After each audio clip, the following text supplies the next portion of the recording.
Hi guys! Dito nga pala ako ngayon sa munisipyo namin dito sa Palo, Leyte. Nandito pala ako ngayon para mag-attend ng advanced vlogging workshop. Tara, samahan niyo ako. Ito nga pala yung munisipyo namin. Maganda talaga dito. Ito yung bagong project ni Mayor Martin Pitilla para sa mga vloggers ng Palo. Nag-start na pala late na. At yung mga speakers namin dito, si I, Mother TV, taga-Palo din siya.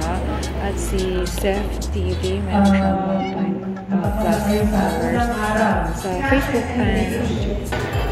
Dito na pala si Mayor Martin Pitilla, yan yung mayor namin. And ito na, lunchtime na. Dito na tayo sa training. Marami kaming natutunan, guys. Thank you for watching.